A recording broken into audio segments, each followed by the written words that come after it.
గురువుగారి ముఖం వైపు చూస్తూ నన్ను అభిమానించేవాళ్ళు, ప్రేమించేవాళ్ళు, అర్థం చేసుకున్నవాళ్ళు ఉన్నారు అని ఆయన వైపు చూస్తూ నాలో నేను అనుకుంటున్నప్పుడు నన్ను లోపల నుంచి ప్రశ్నించినట్టు అనిపించింది. ఆహా! అలాగా? ఇన్ని సంవత్సరాలుగా నీతో ఇలా ఉన్నవాళ్ళు ఒక్కసారి వాళ్ళ యొక్క ఇష్టానికి వాళ్ళ ఆలోచనకి నువ్వు వ్యతిరేకంగా ప్రవర్తిస్తే నీ ఇష్టం ఇది అని నువ్వు వాళ్ళకి చెప్పినప్పుడు వాళ్ళు ఎలా రియాక్ట్ అవుతారో చూడు. వాళ్ళ అభిప్రాయం తెలుసుకో. వాళ్ళ సమాధానం విను. నీ నీ అని అభిమానించే వాళ్ళు బయట సమాజంలో మనుషులు. వాళ్ళు నీతో ఏ రిలేషన్‌లోనూ ఉండొచ్చు. నీతో ఉంటున్నారంటే ఒక బంధం ఉంది కాబట్టి నీతో మామూలుగా ఉంటున్నారు.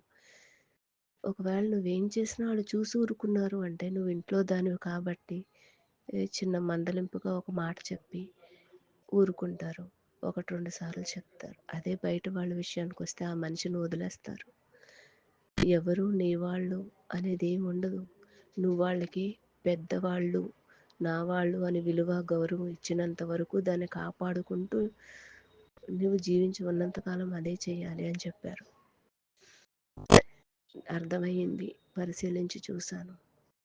వాళ్ళని మనం చేసిన పొరపాటుని తప్పు చేశారని అన్నప్పుడు, అలా కాదు ఇలా చేస్తే బాగుంటుంది, ఇలా చేయండి అన్నప్పుడు, నువ్వు నాకు చెప్పేదేంటి అనేటట్లు చూసే వాళ్ళ చూపులు, నాకు తెలుసు అనే మాటల్లో విధానం అన్నీ గమనించాను.